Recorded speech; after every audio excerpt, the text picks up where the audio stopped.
안녕하세요. 지구촌 막장 스토리 오늘의 지막스 시작합니다. 안녕하세요, 복숭아입니다. 안녕하세요. 제니입니다. 제니님, 저희가 뭐 하는 채널이죠? 저희는 해외 인터넷에서 재밌는 사연을 찾아서 소개해드리는 채널입니다. 지난주 어떻게 보내셨나요? 지난주에 제 생일이었죠. 야! 생일! 아주 특별한 생일 선물 받았죠? 네, 그렇습니다. 제 생일을 축하해주신 청취자분이 계십니다. 리버풀 서포터님 감사합니다. 사랑합니다. 첫 청취자 댓글. 첫 비지인 청취자 댓글. 그렇지. 진짜 완전 감동적이었어요. 리버풀 서포터님께서 달아주신 댓글을 읽어드릴게요. 원래 샤이하게 방송 듣는 거 좋아하는데 생일이라니 그냥 넘길 수 없네요. 전 첫 번째 에피소드 보이면 했으면 하는 숫자 분노 게이지였으면 좋겠어요. 그리고 높아심에 말하지만 전 여러분들의 지인이 아닌 찐 청취자입니다. 크크크. 제니님 생일 축하드려요. 그리고 방송 앞으로도 기대하겠습니다. 리버풀이 챔스 우승을 하는 그날까지, 그리고 그 후로도 저희 지막스가 리버풀도 응원하고 리버풀 서포터님도 응원하고 방송도 더더욱 재밌게 하겠습니다. 그렇게 하겠습니다. 정말 감사합니다. 근데 이게 진짜 더 감동인 게 제니님 생일을 저희가 에피소드 마지막에 했잖아요. 끝나기 맞아. 직전에. 맞아. 그러니까 끝까지 다 들으실 거야, 이분은. 진짜 끝까지 다 안 넘기고 뛰어넘기 안 하고 들어주신 분 감사합니다. 감사합니다. 사랑합니다. 사랑합니다. 그리고 저는 이게 또 엄청 감동이었어요. 청취자 의견. 네, 항상 다 얘기하잖아요. 여러분들 생각 어떤지 댓글로 알려주세요. 진짜 말씀해 첫 번째 주셨어. 리스폰스. 첫 번째 리스폰스 진짜. 그래서 분노 게이지 저는 어떤 사연이었죠? 가볍게 설명하자면 사람들 머리 위에 숫자가 보인다면 어떤 숫자가 보이면 좋을까라는 질문이었는데, 그래서 뭐 호감도 뭐 등등 여러 가지 의견이 있었는데 네, 재밌는 의견으로는 방구 카운트다운. 방구 카운트다운과 방구의 강도 뭐 그런 게 있었어요. 근데 리버풀 서포터님께서 분노 게이지면 좋겠다. 네, 저 깜짝 놀랐어요. 진짜 유용할 것 같고. 이게 언제 유용한지 알아요? 언제? 친구 갈굴 때. 아이 진짜 짜증난다. 난 당신이 어떻게 사용할지를 너무 잘 알겠어서 정말 지금 내 분노 게이지가 보이니? 너무 세게 갈구면 안 되거든요. 근데 세게 갈굴수록 재밌단 말이야. 맞아. 그래가지고 분노 게이지가 터지기 직전 그 아슬아슬한 선을 지키는데 아주 유용한 기능이다. 저는 그래서 마음을 바꿨어요. 호감도 필요 없어. 분노 게이지가 꼭 필요합니다. 너무 짜증난다. 아니 이거를 어떻게 그런 식으로 생각하지? 저는 이게 진짜 유용할 것 같다고 생각한 게 차 사고 났을 때 막 아니면은 옆에 내가 운전하면서 가다가 뭐 거지같이 운전하는 놈이 있어. 내가 막 빠큐 한번 날려주고 가고 싶은데 딱 지나가면서 봤는데 얘가 분노 게이지가 이미 100이야. 내가 빠큐 날리면 바로 총질을 할 것 같은 거. 그건 또 유용할 수 있겠네. 근데 피해야죠. 저는 운전할 때 빠큐를 잘 안 하니까. 그 필요가 없죠. 평소에 빠큐를 안 하는데. 내 분노 게이지나 잘 헤아려 주세요. 지금 좀 아슬아슬하거든요. 다음 사연으로 넘어가겠습니다. 아무튼 리버풀 서포터님 감사합니다. 앞으로도 응원 많이 해주세요. 감사합니다. 그럼 첫 번째 사연은 제가 할까요? 제니님이 할까요? 가위바위보. 내가 이겼다. 그럼 이겼으니까 제니님이 기분 좋으니까 먼저 시작하시겠습니다. 오케이. 첫 번째 사연, 제가 나쁜 놈인가요? 사연입니다. 처남과 조카들이 우리 집에서 나갈 때까지 딸의 방문을 걸어 잠근 제가 나쁜 놈인가요? 저의 처남인 세미는 10개월 전에 이혼한 직후에 집을 잃었습니다. 두어 달 후 세미는 18살 쌍둥이 딸 올리비아와 슬론을 데리고 저의 집으로 들어왔습니다. 저의 아내와 저는 조이라는 16살 딸이 한 명 있습니다. 조이와 사촌들은 가깝진 않지만 대체로 잘 지냅니다. 쌍둥이들은 조이의 프라이버시를 전혀 존중하지 않습니다. 그들은 조이의 방에 들어가 허락도 받지 않고 물건을 집어가곤 합니다. 화장품, 핸드폰 액세서리, 옷, 학교에서 쓰는 랩탑 등등. 와우, 랩탑까지. 조이가 불평을 많이 했고 저는 쌍둥이에게 조이의 프라이버시를 존중하고 조이의 물건들을 그만 가져가라고 이미 말했습니다. 저희 아내와 세미는 이것에 별 신경을 쓰지 않습니다. 10대 여자애들이 흔히 하는 행동이라고 치부해버립니다. 저는 그것에 전혀 동의하지 않습니다. 이 랩탑은 잘 주는 게 아닌데. 랩탑도 그렇고 랩탑 같은 건 프라이버시의 결정체잖아요. 그것도 결정제고 10대 여자애에게 화장품은 건드리면 죽여버린다에 가까운 옷도 마찬가지고요. 마지막 결정타는 조이가 60불짜리 맥 화장품 세트를 샀을 때였습니다. 조이는 그 화장품을 사려고 한 달 넘게 돈을 모아왔는데 두 쌍둥이 중 한 명이 허락도 없이 가져가서 썼고 심지어 여러 색조를 마구 섞어놔서 못 쓰게 만들어 놨다고 조이가 그 화장품을 침대 위에서 발견하고 울면서 말했습니다. 어떡해. 내가 너무 화가 나고 슬프다. 이게 어떻게 하면 색조가 제가 화장을 안 해봐가지고 색조가 어떻게 하면 섞이죠? 이게 지금 그냥 영어로도 메이크업 키트라고 돼 있는데 아마 메이크업 키트면은 제 생각에 그리고 맥이라면 섀도우 팔레트일 것 같아요. 그래서 아이섀도우 같은 게 이제 여러 색깔이 있는 건데 보통 섀도우를 이렇게 눈 위에 바를 때 몇 가지 색깔을 조합해가지고 뭐 그라데이션처럼 한다든가 예쁘게 그렇게 하는데 그러면은 이제 브러쉬를 요 색깔을 칠해서 눈에 한번 바르고 그 브러쉬로 그대로 저 색깔을 칠해서 한번 이렇게 믹싱을 해가지고 바르니까 근데 그러면 자기 거랑 그렇게 안 할 텐데 일회용이라고 생각을 하면 그렇게 할 수 있겠네요. 거의 그럴 수도 있죠. 그리고 뭐 자기 거도 그렇게 더럽게 쓰는 사람도 뭐 있기는 있을 텐데 내가 돈 모아서 산 거를 $60면 8만 원 정도? 8만 원 정도 10대 소녀에게 8만 원 그리고 한 달 넘게 돈을 모았다고 하잖아요. 그걸로. 그리고 새 거야. 내가 아직 안 쓴 거야. 그렇지. 새 거야. 그걸 가져가서 썼어요. 아찔하죠. 새 거는 좀 심했다.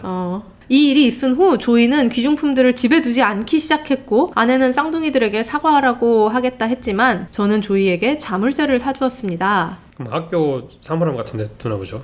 그런가 보네요. 예. 세미와 쌍둥이들은 자물쇠를 보고 언짢아 했습니다. 특히 쌍둥이들은 굉장히 화를 냈습니다. 세미가 저에게 자물쇠에 대해 물었을 때 저는 제가 달았다고 말했습니다. 세미는 내 딸들은 도둑이 아니야. 10대 여자애들이 서로의 물건을 빌릴 수도 있지. 라며 월마트에서 15달러면 조이의 화장품과 똑같은 것을 살 수 있으며 미성년이 비싼 화장품을 사는 것 자체가 문제라고 했습니다. 화가 나가지고 사연을 읽기가 좀 어려운데요. 목소리를 꾹꾹 누르는 게 느껴지시나요? 조이가 자기 나이보다 더 들어 보이려고 이런 화장품을 쓰는 것을 결점이라고 했고 저희 아내에게 이걸 고쳐야만 한다고 말했습니다. 세미는 제가 조이를 과보호하고 있으며 조이의 버릇을 나쁘게 하고 있다고 했습니다. 저는 세미에게 이건 저와 제 아내가 결정할 일이라고 했습니다. 하지만 아내는 자물쇠를 단 것이 잘못됐다고 했고 그게 조이가 사촌들과 시간을 보내는 것을 못하게 한다고 했습니다. 아내는 제가 쌍둥이들을 딸처럼 대해야 한다고 했으며 자물쇠를 없애야 한다고 요구했습니다. 하지만 저는 세미와 쌍둥이들이 집에 있는 한 자물쇠를 없앨 생각이 없다고 말했습니다. 아내는 제가 세미와 쌍둥이들을 내쫓길 바래서 그런다고 생각해서 화를 냈고 처가 식구들 전부 저를 싫어할 거라고 했습니다. 그래서 저는 다른 처가 식구들은 세미와 쌍둥이들을 받아들이길 거부해서 우리 집에 온 거 아니냐. 그렇기 때문에 저를 비난하기 이전에 처가 식구들이 부끄러워해야 한다고 말했습니다. 세미가 처가의 다른 집에만 갔어도 저희 집에서 이런 문제는 일어나지 않았을 것입니다. 이제 다들 저와 조이를 무시하고 있고 아내는 굉장히 화가 나 있습니다. 제가 나쁜 놈인가요? 아닙니다. 아닙니다. 이거 아주 깔끔하게 즉답 나오는 사연이었어요.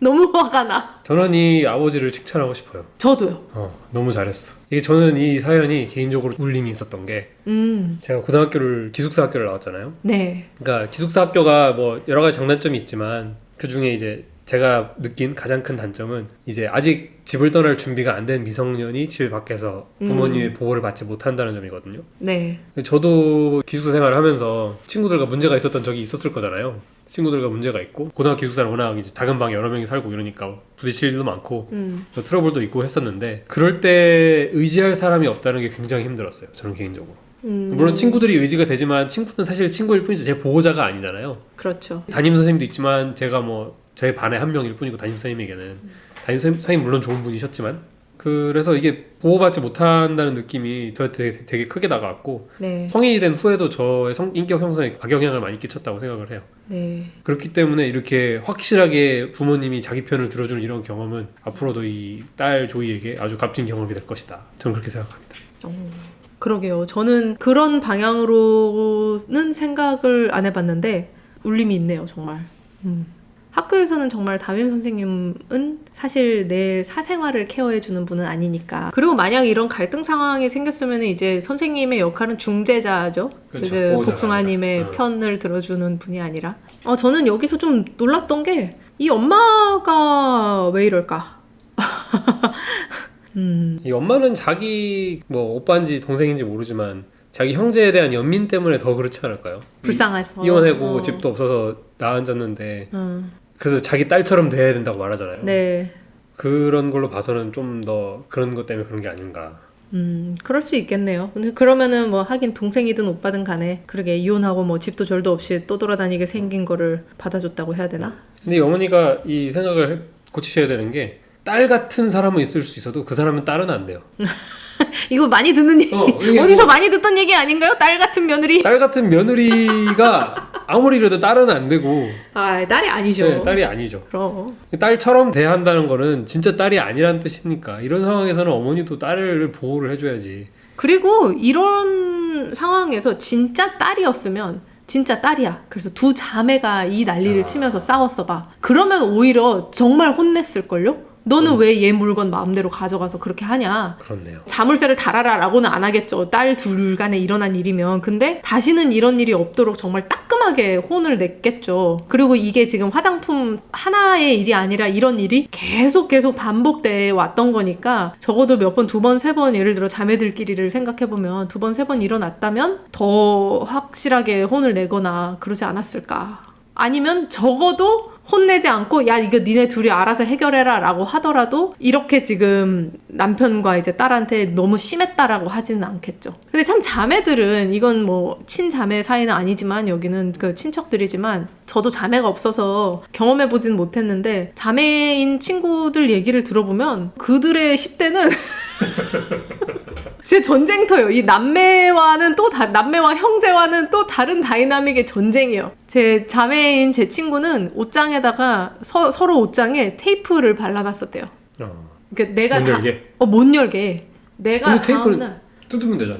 옷장에 테이프를 붙여놔서 내가 그러니까 뭔가 다음날 이제 입고 가려고 딱 셋업을 해놨어. 위아래 예쁜 옷. 근데 그거 누구 눈에도 안 예쁘겠어요? 그러니까 언니나 동생이 거기다가 딱 셋업으로 맞춰놨잖아. 그걸 가져가서 입는 거야 다음날. 보통 그리고 예쁘게 입는 날은 뭐 주말이나 이렇게 약속이 있어서 그런 거니까 그러면 이제 vice versa로 너도 약속 있을 일이 가능성이 크잖아요. 그러니까 얘가 가져갈까봐 딱 테이프로 아예 그냥 칙칙칙칙 감아놓은 거야. 못 가져가게. 그런 얘기부터 해서 뭐 구두 같은 거 옷장 안에 숨겨놓고 뭐 옷 찾게 옷장 뭐 구두 가방 액세서리 이런 거. 아 그리고 아마 이게 친자매였으면은 엄마가 둘 다 꼴 보기 싫으니까 나가 이렇게 했을 가능성이 친자매는 한평생 조율이 된 거잖아요. 그렇죠. 그 갈등조차도. 그렇지 익숙하게 서로의 선이 어디까지인지 알고 있고 그 선을 끊임없이 넘나들면서 넘어도 내가 감당할 수 있다는 생각이 드니까 이제 하는 거고. 이 사람들은 10달 전에 들어와서는 객식군데 맞아. 그게 조율이 안 된 거죠. 그리고 이게 뭐 말이 좋아 조율이지. 그냥 일반적으로도 하면 안 되는 일들을 한 거잖아요. 남의 물건을 마음대로 가져다가 맞아. 쓰는 게 그냥 상식적으로 말이 안 되는 건데. 그리고 이 처남 세미가 왜 이혼을 당했고 왜 집을 잃었는지 알 수 있을 거예요. 하하. 그렇죠. 아니 사과해도 모자랄 판에 그리고 맥 화장품이 진짜 자기 딸이 망쳐놓은 거가 이거 월마트가 뭐 말하자면 우리나라로 치면 다이소 정도 되겠죠. 그럼 뭐 그렇겠죠. 이 화장품 뭐 다이소 가면 비슷한 거 있다. 더 화나는 얘기만 하잖아. 맞아. 미안한데 그럴 수도 있지라고만 했으면 화가 좀 덜 났을 텐데 이거 월마트 가면 10,000원이면 사는데. 아니 그리고 심지어 설상가상 더 나이 들어 보이려고 애가 이런 화장품을 쓰는 게 잘못이다. 제정신이야? 그런 말을 하는 게 제정신이야 이 상황에서? 그런 생각을 하고 있다고 하더라도 그게 뭐 어느 정도 일리가 있다. 저는 일리가 없다고 생각하지만 일리가 있다고 하더라도 이 상황에서 말하면 안 되죠. 그러니까 이게 제 아무리 옳은 말을 했더라도 지금 이 상황에서 벗어나는 논지에 어긋나는 주장을 하면은 곤란하니까. 저는 그리고 여기서 세미가 글쓴이가 조이를 과보하고 있고 조이의 버릇을 나쁘게 하고 있다고 했잖아요. 저는 반대라고 생각해요. 자기 것을 목소리 내서 지킬 줄 아는 경험, 이거 아주 중요한 경험이라고 생각합니다. 맞아요. 자기 권리가 침해당했을 때 쭈그러들지 않고 맞아. 목소리 내서 자기 걸 지킬 수 있는 그런 경험. 맞아. 저는 아주 중요한 경험을 했다, 조이가 여기서. 맞아. 누군가 자기를 위해서 이제 부모님이 나를 위해서 든든하게 이제 스텝업 해줄 수 있고 나서서 이제 자기 편을 들어서 해줄 수 있고. 그리고 자기 자신이 내 권리를 위해 싸울 수 있는 이것도 경험이거든요. 그렇죠. 해봐야 아는 거거든요. 맞아요. 맞아. 안 해보면 힘들어요. 많이 힘들었어요. 말이 좀 이상하네.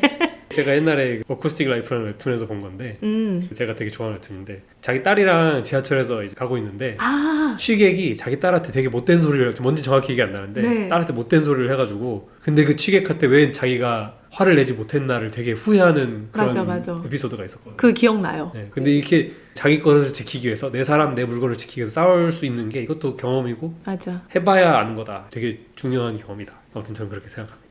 어쿠스틱 라이프 작가인 난다님의 경우 상황에서는 사실 무서워서 그랬겠죠. 딸이고 여자인 자기 둘이 있고 지하철에서 뭐 나이든 예를 들어 남성 취객이 막 시비를 걸었다고 생각하면 누가 어떻게 말하겠어요. 진짜 무서운데 그거는 정말 무섭거든요.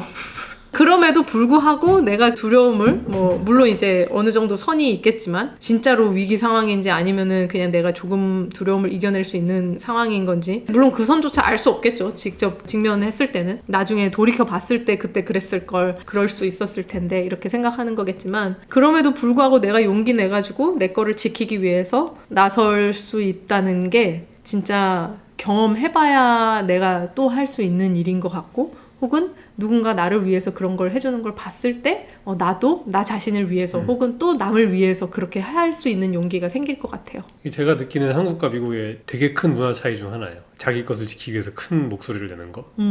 미국에서는 사실 아까 말씀하신 여자라서 그렇다고 하셨잖아요. 미국에서는 여자분들도 잘 싸워요. 맞아요. 그런 싸움이 있을 때 주변에 또 지지해주고 우리나라는 맞아요. 한 명이 왜 그러세요? 목소리를 냈을 때 다들 이제 안 말려들라고 피하잖아요. 맞아.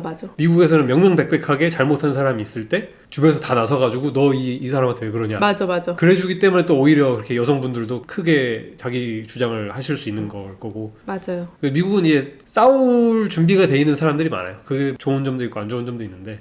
진짜 무서운 점은 거기에 총도 대부분 준비가 돼 있다는 게 진짜 무서운 점이긴 한데요. 그런데 맞아. 그래서 지금 말씀하신 것처럼 예를 들어 내가 공공장소, 식당이나 뭐 그런 데서 명백하게 인종차별을 당했다. 그럴 때 가만히 있으면 아무도 나서주지 않는데 내가 먼저 한마디 하면 옆에서 다 지지해줘요. 맞아. 내가 먼저. 그래서 근데 그 내가 먼저 한마디 너 나한테 왜 그러냐 이거 fucking racism이다 하면은 하는 게 사실 되게 어렵거든요. 나는 특히 이제 미국에서 아시안이고 저는 이제 아시안의 여자면은 막 더더욱 약자의 위치니까 그냥 그 자체로 굉장히 좀 겁나고 내가 쭈구리가 되는 그런 느낌이라. 우리도 인종차별을 당해본 적 있잖아요. 그렇죠. 지금 딱 말씀하시는 그런 상황에 니네 나라로 돌아가라 뭐 이런 네. 식의. 제가 그 상황에서 말하지 못했을 때 저도 여러 번 그 상황을 머릿속으로 시뮬레이션 돌려봤는데 네. 바로 그렇게 너 나한테 왜 그렇게 해? 라고 하기 힘들 때는 Can I help you? 이걸로 시작하면 될 것 같아요. 나한테 뭐 문제 있냐? 불만 있어? 이런 느낌으로 Can I help you? 라고 하면은 이니시에이팅을 하는 거죠. 아니시에이팅을 하는 거잖아요. 그렇죠. 아니 뭐 문제 있어요? 이렇게. 그러면 이제 그렇게만 해줘도 주변에서 호응이 왔을 텐데 라는 맞아. 생각을 많이 했어요. 여러분들 생각은 어떤지 댓글로 알려주세요. 두 번째 사연. 600달러 월세를 내느니 방을 빼겠다고 엄마에게 말한 제가 나쁜 놈인가요? 저는 25살이고 지난 몇 년간 일주일에 60달러씩 부모님께 월세를 내왔습니다. 지난주에 저는 벌이가 괜찮은 새 직장을 잡았습니다. 오늘 아침 엄마는 저에게 월세가 올랐어. 일주일에 150달러야 라고 문자를 보내왔습니다. 자, 지금 부모님 집에서 같이 살고 있는 상황입니다. 부모님한테 월세 명목으로 돈을 드리고 있는 거죠. 저는 엄마에게 그냥 방을 빼겠다고 했습니다. 저는 이미 제 밥값을 내고 있고 부모님 집에 작은 침실 하나를 쓰고 있을 뿐입니다. 한 달에 몇백 달러만 더 내면 제 방에 서너 배는 더 큰 원룸을 구할 수 있고 심지어 룸메이트를 구한다면 엄마에게 내야 하는 돈보다 더 적게 낼 수도 있습니다. 만약 부모님이 저를 위해 요리와 청소를 해주고 관리비를 부담하셨다면 다른 얘기겠지만 저는 요리와 청소도 제가 하고 관리비도 따로 내고 일을 나가지 않을 때 빼고는 부모님과 잘 마주치지도 않습니다. 엄마는 제가 나가겠다고 해서 분명 화가 나셨습니다. 하지만 저는 저를 낳아주신 분이 제가 자기 집에서 잔다는 이유로 그렇게 비싼 값을 받으려 한다는 것이 더 화가 납니다. 일주일에 100달러였다면 집에 남고 싶었을 수도 있지만 한 달에 600달러나 내는 것은 너무 비쌉니다. 만약 600달러의 가치를 하려면 집안에서 제 공간이 더 많아야 합니다. 다른 집주인에 있는 게 더 좋은 딜이 될 것 같습니다. 그래서 600달러를 내느니 방을 빼겠다고 엄마에게 말한 제가 나쁜 놈인가요? 그러니까 600달러를 엄마한테 주느니 내가 독립해서 나가겠다라고 얘기를 한 거죠. 근데 이 가족 관계가 좀 이상하네요. 엄마도 문자로 얘기하고 오늘 아침에 월세 올랐다고. 그것도 문자 내용도 웃겨. 월세가 올랐어. 월세라고 말을 했어요, 엄마가. 근데 이렇게 미국은 대학을 가거나 직장을 얻으면 독립하는 게 당연하니까 네. 이렇게 부모님 집에서 얹혀 살면은 월세를 많이 내는 모양이더라고요, 부모님한테. 그렇죠. 한국에서도 저는 이제 사회 이제 초년생 졸업하고 회사 1, 2년 다니고 나서 독립 비스무리한 그런 거를 해가지고 얘기가 다른데 그 1, 2년 동안은 이제 얹혀 살았죠. 기생하면서 살았는데 지금 이제 저희 나이 30대 한 초중반까지 결혼이나 독립을 하지 않고 부모님 집에 사는 친구들은 다 돈을 들이더라고요. 그래요? 네, 그렇죠. 지금 아니 뭐 20대 한 초중반 이럴 때야 자리 잡기도 전이고 그러니까 그냥 이제 지내는데 30대 넘어가서는 다 이제 30대는 예, 그렇죠. 용돈 개념으로라도 돈을 다 드리더라고요. 근데 보통 용돈보다는 그냥 이제 생활비 느낌으로 이렇게 드리는데 뭐 얼마씩 드리는지까지는 뭐 물어보지도 않았지만 돈을 많이 드리더라고요. 근데 일단은 30대 지금 중반에 부모님이랑 같이 사는 친구가 거의 없기는 해요. 대체로 다 독립을 했죠. 혼자 살더라도. 힘들어서 안 돼요. 같이 못 살아요. 그게 가족의 평화를 위한 것이야. 맞아. 같이 살면 너무 힘들어요. 싫은 게 아니라 그냥 힘들어요, 서로가. 성인이 되고 나면은 각자의 삶의 방식이 생기는데 맞아. 그거를 어쨌든 가족이지만 타인인 부모님과 맞추는 게 쉽지 않죠. 오, 찌찌뽕. 대박. 완전 동시에 지금 4글자 말했어, 알아요? 쉽지 않죠, 4글자. 빨리 풀어줘야 돼, 말을 하는데. 어떻게 어떻게 풀어주는 거지? 그 막 뭐 딱 때리면서 뭐 빨주노초 파나 뭐 반대로 막 뭐 이런 거 해야 되는 거 아니야? 주나팔 뭐 이렇게 해야 되는데. 몰라 그거 우린 못해. 그건 땡 풀어준 걸로 할게요. 오케이. 근데 이렇게 뭐 대화를 좀 안 하는 거 빼고는 아주 건강한 부모 자식 관계다. 이렇게 생각해요. 근데 맞아. 괜히 막 뭐 네가 이 25살이나 돼가지고 결혼도 안 하고 나가지도 않고 어쩌고 저쩌고 등짝 때리면서 그 애를 잡돌이를 하는 것보다는 돈 받고 깔끔하게 문자하는 게 그리고 내가 이거 지금 글 쓰니까 아직 엄마랑 진지한 대화를 하기 전에 글을 썼는데 그 엄마가 화가 난 게 분명하다고 이게 추측성을 했잖아요. 네. 엄마도 복합적인 감정을 느꼈을 것 같아요. 600달러를 올린 것도 진짜 600달러를 받기 위해서보다는 네. 자식을 내쫓을 심산으로 올리지 않았을까. 에이 설마. 그럴 수 있지. 그런 거면 왜 화를 내겠어요? 근데 내가 하려던 말이 자 이제 우리 자식이 우리 아들이라고 칩시다. 아들이 독립할 때가 됐으니까 600달러를 올리면은 알아서 기어 나가겠지? 한 다음에 근데 막상 했는데 두 말도 안 하고 나간대. 근데 섭섭한 거야. 그러니까 화를 낸 게 아니잖아. 지금 화를 낸 게 아니고 네. 글 쓰니까 추측하는 거잖아요. 약간 분위기만 읽는 거잖아요. 네. 그런 상황이 아닐까. 이렇게 하면 나가겠지? 라고 했는데 이렇게 일말의 아쉬움 없이 나가겠다고? 좀 서운한디? 이런 느낌 아닐까? 저는 그냥 완전히 다르게 생각했어요. 아니 일단 돈도 문자로 올려달라고 한 걸 봐서 그리고 부모님이 집안일이나 요리 청소 같은 거를 해주신 것도 아니었잖아요. 그래서 진짜 내보내고 싶었던 건 내가 너무 이제 힘드니까 이제 네 인생은 네가 알아서 해라 하고 내보내는 거였으면 이때까지 자식 뒤치다거리를 많이 해주셨어야 됐을 것 같은데 그런 것도 아니고 별로 부모님이랑 마주치지도 않아. 그리고 관리비도 자기가 렌트랑 별개로 관리비도 따로 내. 자기 일도 다 자기가 해. 그러니까 부모님이 얘를 막 신경 써서라기보다는 어이씨 직장도 이제 새로 돈 잘 버는 직장을 받았고 그래? 그러면은 얘한테 돈도 더 받아야겠다. 그냥 이렇게 좀 저는 더 못된 부모님이라고 생각했어요. 그랬는데 화를 냈다 하는 거 보니까 진짜로 이제 돈줄 없어졌으니까 화내는 거다. 이런 사람들도 참 세상에 많잖아요. 그렇죠. 저는 또 이렇게 복숭아님처럼 따뜻한 그림을 그리지 못했네요. 다정하지가 못해서. 복숭아님은 참 다정한 사람이라 또 여기서도 이렇게 따뜻한 이야기를 상상하셨는데 제가 찬물을 끼얹어 버렸네요. 근데 미국은 부모님이랑 같이 사는 게 약간 좀 더 창피한 거죠. 일이죠. 그래가지고 걔는 엄마랑 같이 살아. 맞아. 꼭 이렇게 말하잖아요. 특히 남자. 걔는 엄마랑 같이 살아. He lived with his mom. 이제 막 되게 한심한 인간의 표본 같은 거. 그렇죠. 그 왜 빅뱅 티오리에서 하워드. 빅뱅 이론을 안 봐서 잘 모르는데. 하워드가 엄마랑 같이 살거든요. 네. 엄마가 목소리만 나와요. 맨날 하워드. 그 하워드가 안경 낀 친구인가? 키 좀 작고. 키 좀 작고. 안경 꼈나? 기억 안 나네. 아무튼 어쨌든. 그 엄마랑 같이 사는 걸로 나오는데 그 찐따 표본이잖아요. 맞아요. 아니 그리고 미국 영화들 보면은 그 진짜 딱 그 찐따의 표본이에요. 나이가 많은데 성인 남자가 엄마랑 같이 사는 거. 그래서 미스터 앤 미세스 스미스. 완전 스스스 난리 나는 영화네 이거. 브래드 피트 친구인 이제 조력자 같은 킬러 회사에 일하는 조력자인 친구가 엄마랑 같이 사는 그 찐따 모습으로 나와요. 근데 그런 식으로 되게 그냥 전형적인 찐따를 표현할 때 늘 엄마랑 같이 사는 싱글 남자 이렇게 묘사가 되죠. 이분이 근데 저는 어디 사는지 모르겠지만 600달러에 플러스 몇백 불만 더 내면 더 좋은 집에서 살 수 있다고 한 게 어느 지역에 사는지 궁금하네요. 예를 들어 한 1000불 정도면 지금 저희가 사는 데에서는 그런 말도 안 집을 되죠. 구할 수 없죠.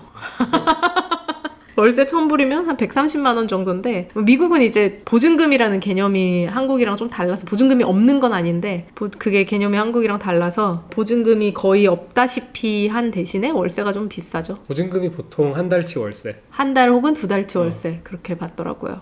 근데 제니님이랑 저희가 사는 데가 이 동부고 저희가 알아본 데도 뭐 서부고 이러잖아요. 맞아요. 중부 이런 데로 가면은 맞아. 싸지긴 하더라. 엄마 집에 사는 싱글 남성이랑 비슷한 느낌으로 전혀 다른 얘기인데 이제 케이팝이 약간 비슷하겠어요.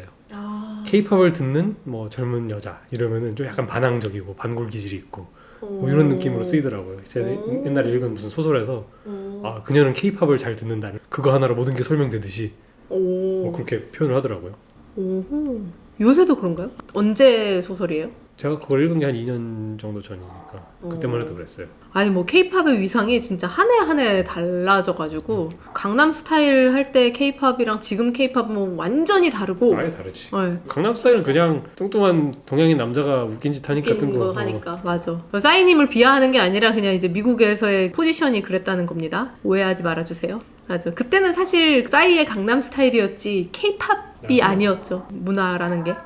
여튼 그래서 이건 뭐 나쁜 놈은 아니죠. 나쁜 놈 아니죠. 얘는 훌륭하게 처신한 것 같아요. 25살이면 그래 독립할 때 됐다. 그렇지. 자기도 나갈 때가 됐고 금전적으로도 그렇지만 나이로도 이제 본인이 재정 상황이 경제적으로 해결할 수 있으면 나가서 사는 게 좋죠. 뭐 옳고 그르다기보다는 그게 서로를 위해도 좋은 길인 것 같아요. 여러분 생각은 어떤지 댓글로 알려주세요. 세 번째 사연도 제가 나쁜 놈인가요? 사연입니다. 형이 구속됐는데 휴학하기를 거부하는 제가 나쁜 놈인가요? 형이 구속됐다고요? 근데 제가 왜 휴학을 하죠?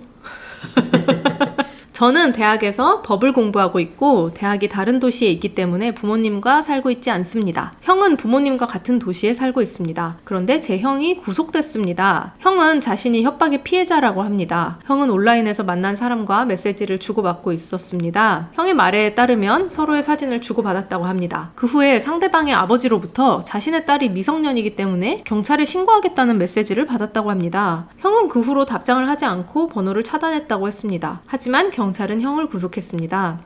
체포가 됐나 보네요. 이런 이유로. 처음에 경찰은 형의 혐의가 3가지라고 했습니다. 상대방의 사진을 2개나 갖고 있고 한 번은 직접 만나려고 했기 때문입니다. 체포된 후에는 형의 랩탑에서 다른 사람의 사진이 나와서 제목이 하나 더 늘었습니다. 그 사람과도 만나자는 메시지를 주고받았다고 합니다. 그래서 지금은 혐의가 총 5개입니다. 부모님은 제가 휴학을 하고 집으로 돌아가 형이 재판을 받는 동안 형을 지탱해 주기를 바라고 계십니다. 형을 서포트해 주기를 바라고 계세요. 하지만 저는 휴학을 하고 싶지 않다고 말씀드렸고 부모님은 화를 내셨습니다. 만약 휴학을 한다면 졸업이 늦어질 텐데 저는 그게 싫습니다. 저는 21살이고 부모님께서 저를 경제적으로 지원해 주시지 않기 때문에 저를 강제로 돌아오게 할 방법은 없습니다. 만약 형 말대로 형이 협박의 피해자라면 문제는 금방 해결될 것이지만 저는 그럴 가능성이 낮아 보입니다. 번역을 제가 살짝 의역을 했는데 형과 대화를 해보고 아닌 것 같다고 했어요. 그러니까 형이 거짓말하는 것 같다고 하는 것 같아요. 아, 본인이 그렇게 판단한 건가요? 본인이 판단하기 형과 대화해본 결과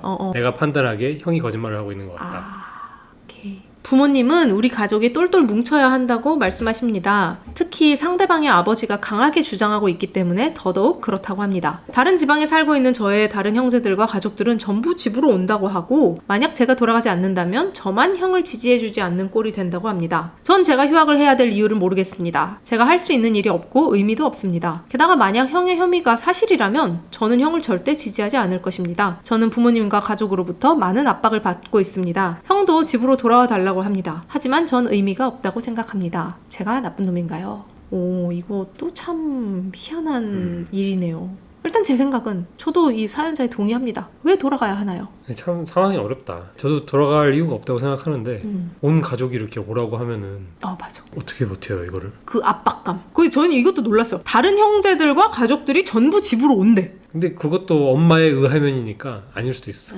그러니까 이 첫째 아들에게는 야 둘째도 온다더라 이러고 둘째 아들에게는 첫째도 온다더라 이렇게 하고 이렇게 뱀꼬리 물기를 해가지고 다 오게 만드는 거야? 그렇지 그럴 수 있지. 대단한데? 왜냐면 온다는 게 말이 안 돼. 와서 뭐 할 거야. 그러니까 와서 할 수 있는 게 없잖아. 게다가 집에 있는 것도 아니고 어, 왜 오라는 건지 이해가 좀 안 되죠. 그렇죠. 근데 그리고 이게 동생이 형이랑 얘기를 해보고 지금 형이 좀 거짓말 하는 것 같다. 그러니까 형이 피해자가 아닌 것 같다라고 했잖아요. 근데 그러니까 더더욱 진짜 가기 싫은 게 너무 당연하죠. 그리고 지금 자기가 경제적으로 학업도 자기가 알아서 하고 있는 것 같고. 평소에 형이랑 사이가 별로 안 좋은가 봐요. 어, 형이랑 전화통화 딱 한 번 했다 그랬거든요. 이런 일이 있은 후에요? 이순 후에 전화통화 딱 한 번 했는데 그 한 번 가지고 자기 형을 이제 이미 아, 딱 우리 형이 한 게 맞는 것 같다고 어, 결론을 내렸잖아요. 마음속으로. 평소에 형이 얼마나 행실이 안 좋으면 그런 것도 있는 것 같죠.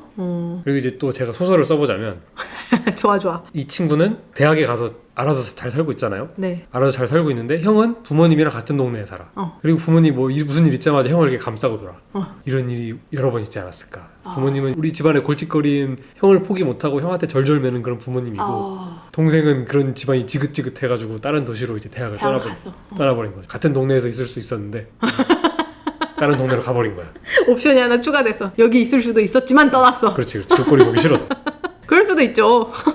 아니 그리고 또 이 친구가 studying law라고 했잖아요. 법을 공부하고 있다 그랬잖아. 그리고 21살이면 지금 아마 3학년이나 4학년? 미국 나이로는? 그쵸. 지금 법을 공부하는 3학년 혹은 4학년 학생이잖아요. 그러니까 케이스 스터디를 되게 많이 해봤을 거고 그리고 어쩌면은 인턴 같은 것도 했을 거 아니야. 어쩌면은이 아니라 인턴도 했겠네. 그러면 얘는 이미 형 얘기만 딱 들어도 이 새끼 거짓말하는구나. 이 새끼 이 변태 미친 새끼 이렇게 딱 했을지도 몰라요. 근데 미국에 법대가 있나요? 로스쿨이 있죠. 법대가. 근데 21살에 로스쿨이면 이제 막 로스쿨 간 거 아니에요? 그럼 이제 1학년이구나. 아 그럼 엄청 바쁠 때네. 그렇네. 더더욱 가기 싫지. 제일 바쁠 때네. 그러면 미국은 그 한국 로스쿨은 제가 모르지만 미국에 있는 로스쿨 친구들 몇 번 얘기해본 결과 1학년이 제일 힘들대요. 그렇죠. 1학년 그 한 해 성적이 자기 운명을 좌지우지한댔어. 맞아. 성적도 그렇고 정확히 더 구체적으로는 1학년 1학기 방학, 그러니까 1학년을 마치고, 그러니까 미국은 가을학기, 봄학기가 1년이니까 1학년을 마치고 그 돌아오는 여름 방학 때 인턴을 어디서 하느냐가 완전히 이제 미래 커리어를 정한다고 들었어요. 그게 이제 로스쿨도 그렇고 MBA도 그렇고. 그래서 MBA랑 로스쿨 다니는 친구들을 보면 첫 해에 진짜 빡세게 해가지고 인턴을 진짜 좋은 자리, 좋은 곳에 인턴을 구해서 엄청 이제 좋은 인턴 커리어를 쌓고 나서 2학년부터는 다소 널널하게. 근데 로스쿨은 뭐 또 다르겠죠. 근데 MBA는 진짜 놀더라고요. 로스쿨도 그렇더라. 로스쿨도 로스쿨 하시는 분들 여러 번 만나본 결과 1학년 때는 뭐 그런 사람이 있는지도 얼굴도 못 모르겠다가 봐요. 2학년 때부터 슬금슬금 좀 보이기 시작하더니 3학년 때는 진짜 그냥 하루 종일 놀더라고요. 이미 취업 다 정해지고. 맞아. 취업이 정해지니까. 근데 참 그거 웃긴 시스템인 것 같아. 커리큘럼이 3년인데 고중 1년만 중요하고 나머지 2년은 그냥 뭐 등록금만 빨아먹는 그런 시스템인가. 근데 로스쿨 그 3년짜리도 있고 2년짜리도 있고 로스쿨은 뭐 몇 가지가 있단 말이에요? 일반적으로 로스쿨 하면 3년짜리. 3년이죠? 아 하긴 그치. 그 2년짜리는 아마 좀 다른 과정일 거예요. 유학 오시는 분들이 2년짜리 과정을 하는데 그거 미국에서 빨을 보는 용이 아니라 뭐 좀 다른 거라 그랬어요. 그래서 보통 유학생들만 받는 코스가 2년짜리고. 아 그리고 아마 그 물론 유학생 제가 틀릴 수도 있습니다. 전혀 모르고 하는 얘기입니다. 유학생들이 오는 경우에는 미국 로스쿨을 오는 경우에는 한국에서 미국으로 유학 오신 분들 중에 한국 변호사 자격증이 있는 분들 그런 분들은 미국에서 뭐 1년짜리 과정인가 하는 경우도 있었어요. 네. 이게 미국 대학이 등록금 장사니까 별 과정이 다 있더라고요. 맞아. 학위 장사. 학위 장사 맞아요. 그런데 여하간 그러면은 진짜 이 친구가 21살이면 대학교 4년을 졸업하자마자 지금 로스쿨 시작한 시점일 거란 말이에요. 그리고 휴학하기 싫은 이유가 하나 더 있을 수 있다. 왜냐면 미국 애들은 그 로스쿨은 그 코호트가 맞아. 그 같이 동기들이 끌어주고 밀어주고 하는 게 있을 텐데. 그렇죠. 앞으로도 계속. 근데 여기서 휴학을 잠깐 해버리면은 완전 왕따가 되잖아요. 맞아요. 자기 기수에도 못 끼고 자기 다음 기수에도 못 끼고. 맞아. 그래서 완전 그냥 독고다이가 될 텐데 그거를 저라도 리스크하고 싶지 않아요. 그렇네. 사법 연수원이랑은 또 다른 개념이지만 그래도 로스쿨 이 같은 해에 들어간 친구들이 연수원 몇 기, 동기 이런 개념이잖아요. 그러니까 진짜 여기서 빠지기 싫을 것 같아요. 제가 군대를 잘 안 가는 과를 나왔는데 다 전문연으로 빠지고. 전문연이 뭐죠? 전문연구요원. 네. 그래서 제 과 동기 약 20명 중 군대 간 친구가 저 포함해서 한 3명밖에 없었어요. 어휴. 그러니까 내가 군대 갔다 오니까 진짜 내 기수들이랑도 못 놀고 내 후배들이랑도 못 놀고 저런. 그래가지고 혼자서 묵묵히 쓸쓸히 숙제를 했다는 그런 슬픈 전설이. 과제 혼자 하는 건 진짜 외롭죠. 다른 어려운 애들- 과제. 아니 군대 가기 전만 해도 과제 무슨 양명 높은 과목 과제 나오면 다 같이 막 과실에 모여가지고 맞아. 밤새서 막 으쌰으쌰 하면서 했는데 제대하고 나니까 같이 할 사람이 없더라고. 어떡해. 근데 그러면은 모르는 문제는 그냥 모르고 냈어요? 이제 후배님들한테 가가지고 혹시 3번 푸셨어요? 그래가지고 뭐 그렇게 했지 뭐. 존댓말에. 나중에 조금 친해졌는데 음. 처음에 진짜 힘들었어요. 근데 이거 완전 또 여담인데 그런 거 한 적 없어요?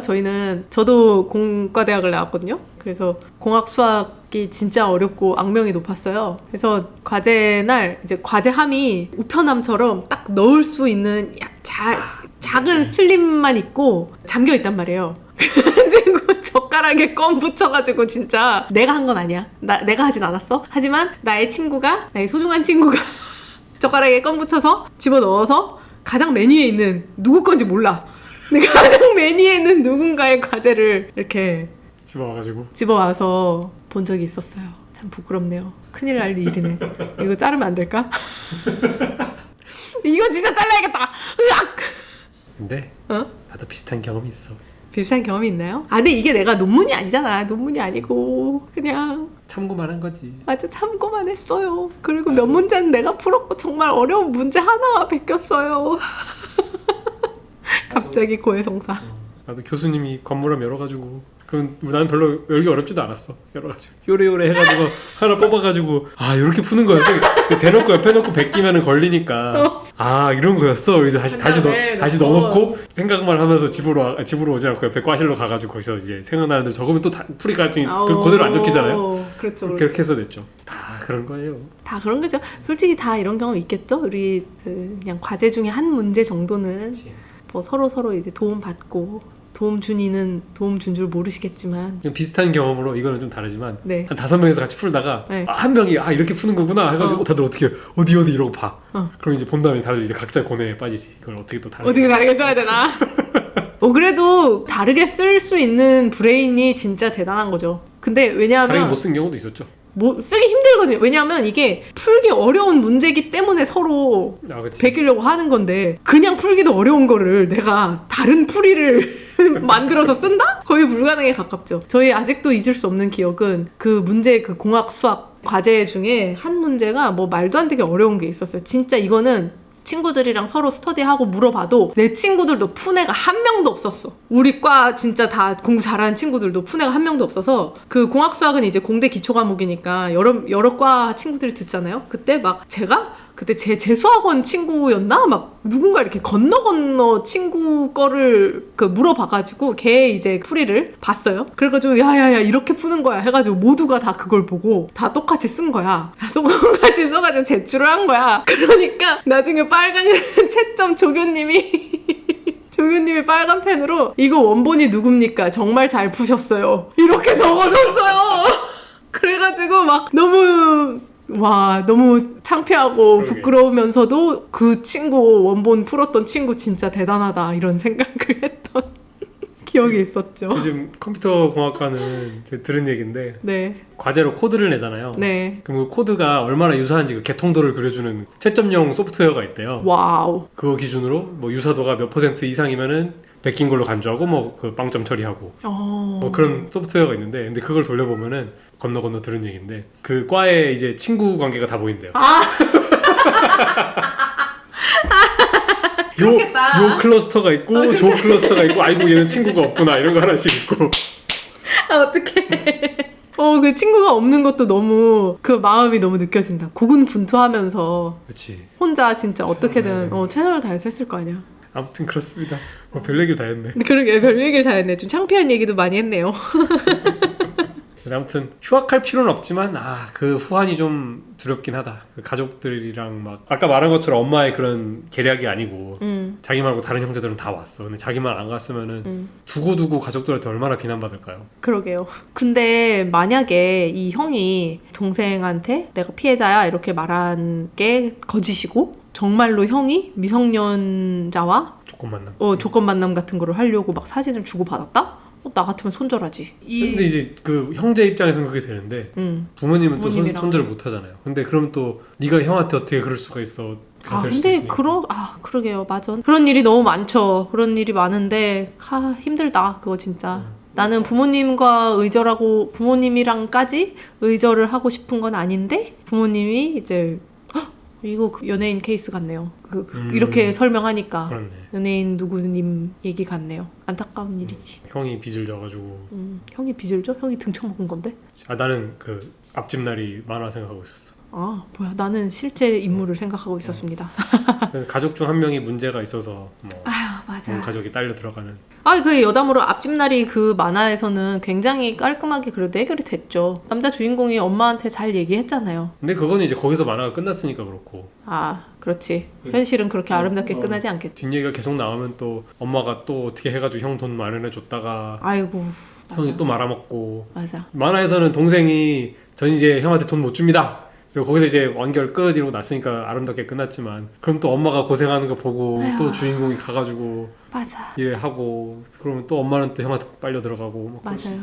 도박이 진짜 이런 얘기까지. 도박이 진짜 무섭습니다. 도박은 그 도박 중독자의 가족들까지도 다 수렁으로 빠져드는 너무 위험한 거라 또 웹툰을 하나 추천해드려야겠네. 다음 웹툰 중에 도박 중독자의 가족이라는 그런 웹툰이 있는데 아주 그 작가님의 실제 경험을 바탕으로 쓴 그 강추합니다. 대리님이 좋아하던 작가님인데 휴재를 한참 오래 해가지고 왜 그런가 했더니 뭐 그런 사연이 있었다 뭐 이런 거 아니었어요? 맞아요. 근데 정확히는 제가 원래 알던 작가님은 아니고 저는 그 도박 중독자의 가족이라는 웹툰을 보고 알게 됐는데 그래가지고 이 작가분이 원래 뭐 연재를 하다가 자기 가족의 이제 도박 중독 문제로 완전히 삶이 진짜 수렁에 빠져가지고 뭐 원래 연재하던 만화를 중단하고 연재 중단을 하고 뭐 3년인가 4년인가를 허우적거렸다라는 얘기가 나오길래 찾아봤더니 이제 원래 연재하던 만화의 팬들이 진짜 많더라고요. 참 좋아하던 작품이 작품 외적인 이유로 무너지면 너무 안타까운데. 그러니까요. 예를 들어 베르세르크 작가님 일찍 타계하셔가지고. 물론 연재 재개가 됐지만. 어떻게 됐어요? 어시스턴트들이 연재 재개를 했어요. 근데 이제 작가 누구라고 이름 한 명 내세우지 않고 미우라 켄타로의 어시스턴트들 이런 식으로 해가지고 편집자랑 뒷얘기들을 얘기를 해놨다 그래요. 그래가지고 그걸 벗어나지 않는 한에서 최대한 하겠다고. 우와. 베르사유의 장미는 그것도 마찬가지로 완결이 안 되고 작가님이 타계하셨죠. 그리고 이거는 또 다른 거지만 천계영 작가님의 좋아하면 울리는 이라는 조알람이라는 작품이 있는데 그것도 천계영 작가님 손목이 완전히 거의 못 쓸 지경이 되셔가지고 휴재를 여러 번을 하시다가 결국에는 지금 연재가 거의 무기한 중단된 상태예요. 안타깝죠. 그리고 여전히 기다리고 있습니다. 여하간 별 얘기를 다 했네 이 사연 때문에. 좋네. 우리 시그니처 엔딩 잘 해결됐으면 좋겠습니다.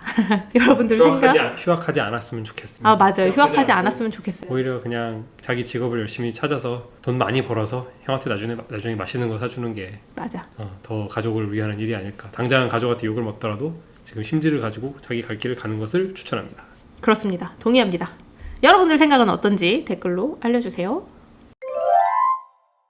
네 번째 마지막 사연도 제가 나쁜 놈인가요? 사연인데요. 이건 좀 너무 귀엽고 정말 그냥 귀엽고 귀여운 사연이어서 재미있게 짧게 얘기 나누는 용도로 가져와 봤어요. 그래서 복숭아님이 읽어주시겠습니다. 1년 전에 친구에게 플레이스테이션 3를 준 일로 화를 내면 제가 나쁜 놈인가요? 플레이스테이션 3? 4도 아니고? 네. 플레이스테이션 3면 거의 10몇 년 전 콘솔이죠. 그렇죠. 오래된 거죠. 17살 남자인 저는 친구에게 1년쯤 전에 플레이스테이션 3를 주었습니다. 그 플스3는 제게 매우 소중한 추억이 있는 것이었습니다. 그 당시에 저희는 이미 플스4를 갖고 있었기 때문에 저는 친구를 믿었습니다. 몇 달 후 그가 나에게 묻지도 않고 내 플스3를 모디파이된 버전으로 바꾼 사실을 알게 되었습니다. 두둥. 저는 그 일이 다 일어난 후에야 알게 되었습니다. 그 사실을 알게 되었을 때 나는 정말로 상처받았습니다. 나는 그에게 내 신뢰를 줬고 나와 같은 애정을 갖고 플스를 대해줄 것을 기대했기 때문입니다. 나는 몇 달 동안 그 문제를 무시하고 넘기려 했지만 여전히 마음이 불편합니다. 하지만 현재 그가 정신건강 문제를 겪고 있는 상황이라 그에게 이야기를 꺼내기 망설여집니다. 전 너무 속상합니다. 1년이나 지났기도 하고 무엇보다 제가 그걸 친구에게 줬기 때문에 사실 친구가 그걸로 뭘 하든 친구의 마음이니까요. 추가 내용이 있어요. 네. 지금은 제가 그냥 그걸 주지 않았어야 한다고 생각합니다. 하드웨어 조각에 감정적인 가치가 있어서는 안 된다고 말하는 사람들에 대해서는 그 콘솔은 내 모든 게임에 대한 추억과 세이브를 담고 있었고 나는 아마도 5살 때부터 그것으로 게임을 하고 있었다고 말해주고 싶습니다. 5살 때부터. 어쨌든 제가 그것을 주지 않았어야 했던 것 같네요. 제 플스2로는 이런 실수를 반복하지 않을 거야. 플스2도 있어. 이 마지막까지 너무 완벽하지 않아요? 내 플스2로는 이런 실수를 반복하지 않을 거예요. 너무 귀엽다. 진짜. 너무 귀엽죠? 근데 이게 되게 안타까운 게 중론이 네가 앱소리다 라는 게 댓글에 중론인 거예요. 줘놓고 왜 딴소리 하냐 이제 이런 거. 그리고 제 플레이스테이션 그 게임기 하드웨어 쪼가리에 뭐 그런 센티멘털한 그런 걸 가지고 있냐고 비난하는 사람들이 많더라고요. 근데 나는 이해되는데. 너무 이해되지. 여기 겜돌이 너무 이해되지. 겜박사 복숭아님께서. 근데 이런 경험 되게 흔하잖아요. 흔한가요? 정확히 같은 경험은 아닌데 네. 지금 친구야 듣고 있다면 미안하다. 무슨 짓을 한 거야 당신? 아니 제가 선생님도 비슷한 경험 있을걸요? 뭐 당했던가 했던가 친구한테 게임팩을 하나 빌렸는데 네. 그거를 돌려주지 못하고 이사 과정에서 없어졌어요. 그래서 못 돌려줬죠 그 게임팩을. 근데 그 게임팩을 빌려줬을 때 그 친구가 이게 정말 재밌는 게임이라고 너도 한번 꼭 해봤으면 좋겠다고 해서 줬는데 해보니까 제 취향이 아닌 거예요.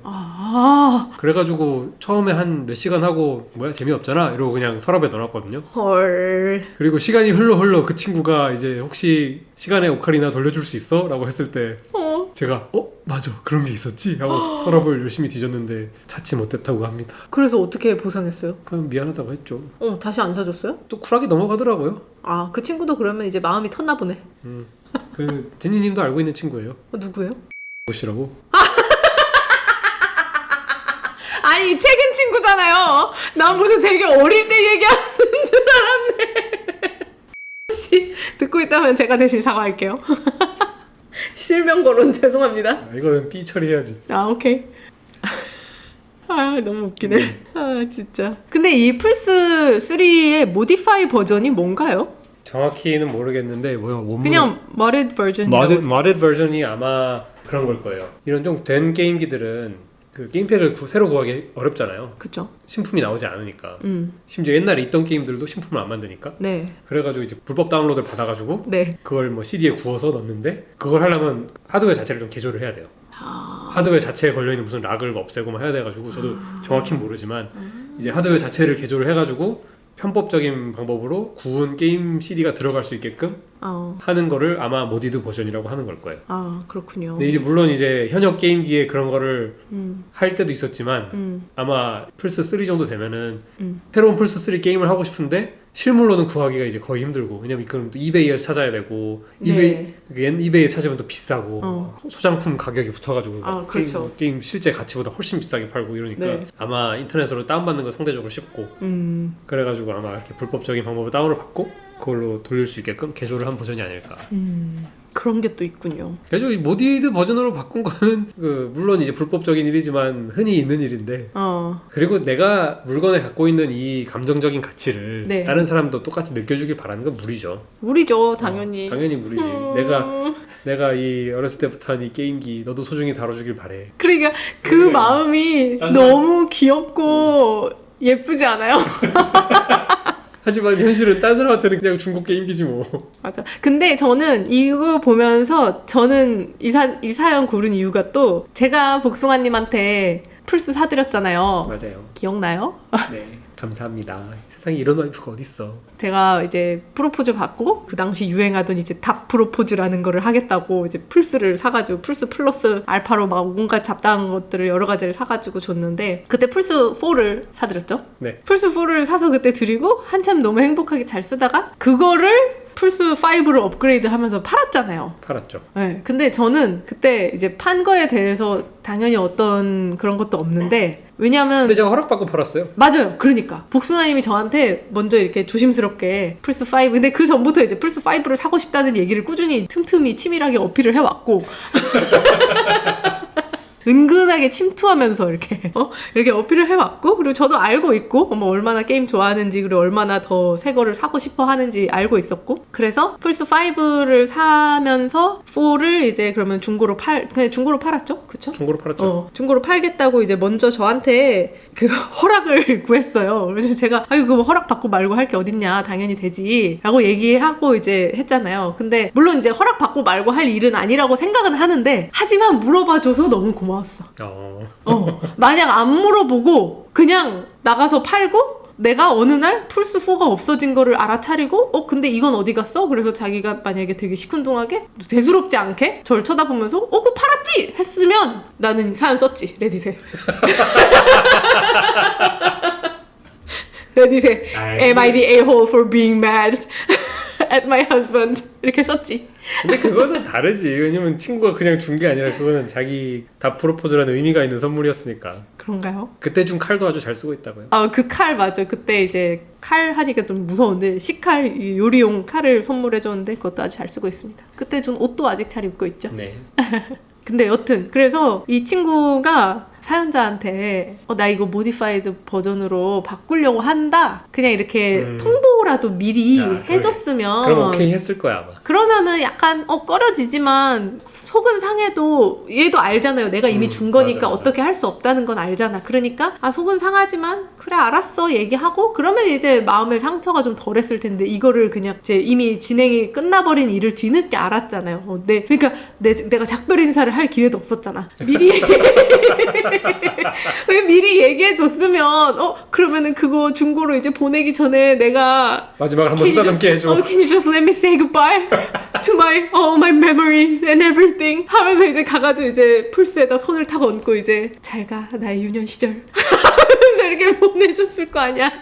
근데 나 이거 너무 공감돼. 이 자기의 추억이 담긴 게임기를 참 이렇게 속상해하는 거. 그쵸. 그 닌텐도 게임기 생각하시는 건가요? 네, 혹시? 저는 어렸을 때부터 제가 초등학교 1학년 때 부모님이 제가 엄청 쫄라가지고 사주신 그 닌텐도 게임보이. 게임보이. 와. 게임보이. 최초의 휴대용 게임기. 와. 지금 보면 액정도 진짜 손톱만 해가지고 보이지도 않아요. 맞아. 근데 그걸 진짜 제가 그걸 붙잡고 있는 시간만 해도 막 몇백 시간은 될 거예요. 맞아.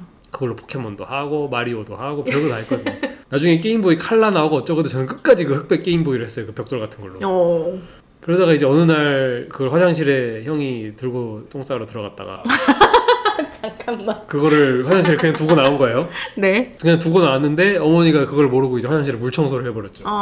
그래가지고 이제 그게 이제 습기 찬 그냥 그 벽돌이 돼버렸는데 그걸 한참 들고 있었어요. 그 고장난 게임기를.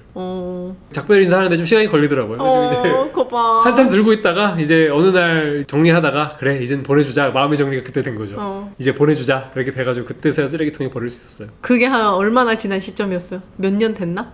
정확히 모르겠네. 서랍에 넣어놓고 그냥 아예 잊고 살았으니까. 그래도 뭐 개월 단위인지 년 단위인지 이런 것도. 연 단위였던 거 1년은 넘었던 것 같아. 그래 그럴 수 있지. 근데 그것도 이제 1년 동안 볼 때마다 막 애틋해서 이런 게 아니라 그냥 서랍에 두고 이제 서랍 정리할 때가 됐는데 필요 없는 거 버리다 보니까 얘를 갖고 있어 말어 이런 기분이 드니까 이제 더 이상 이제 나의 게임기 이런 느낌이 아니라 이젠 짐 같. 이걸 버릴까 말까 이런 고민이 드니까 그때는 버렸죠. 저에게는 그런 게임기가 닌텐도 게임보이 노란색이었어요. 노란색? 아마 가장 흔한 버전은 회색일 텐데 네. 제 거는 노란 버전이었어요. 샛노란색. 병아리 노란색. 그럼 진짜 예뻤겠다. 근데 그게 이제 또 손때가 타가지고 약간 누런색이 됐지. 근데 그 게임보이를 이 얘기를 그때 저희 친구들이랑 같이 하고, 우리 겜돌이 친구가 또 소중한 친구가 복숭아님한테 생일 선물로 그 게임보이를 직접 수리해가지고 주셨잖아요. 듣고 있니? 친구야? 진짜 고맙다. 내가 고마운 게 아니지. 그 선물 받고 고장난 기기 주워다가 수리하는 게 취미인 친구라 가지고 그걸 직접 수리해가지고 줬더라고요. 그래서 와, 그땐 진짜 약간 울컥했어요. 맞아. 작년 생일이었지. 작년 생일에. 그때 진짜 나도 울컥했어. 왜냐하면 그 친구랑 친해진 지 한 반년 정도. 맞아. 그러니까 친해진 지는 반년도 안 된 시점이었어. 그랬는데 그 복숭아님한테 생일 선물 줄 게 있다고 그래가지고 그 친구가 이렇게 조그마한 상자, 포장된 상자를 꺼냈는데 뜯어보니까 그냥 진짜 갱지 박스 상자 같은 거죠. 뭔가 이렇게 그 상품 상자가 아니라 아무 그 뭐가 안 써있는 박스여가지고 뭐지? 전혀 둘 다 진짜 전혀 상상도 못하고 딱 열었는데 그 닌텐도 게임보이가 들어있어가지고 저는 봤죠. 복숭아님의 그 촉촉하게 차오르던 눈을. 그 게임보이 키면은 요즘은 닌텐도 그 로고 소리가 다른데 게임보이 이제 딱 틀면은 그 닌텐도 로고가 화면 위에서부터 천천히 떨어져가지고 중앙에 딱 오는 순간 띠링 소리가 나거든요. 그 띠링 소리와 함께 내 눈물도 띠링 하고 있지. 진짜 짜증나.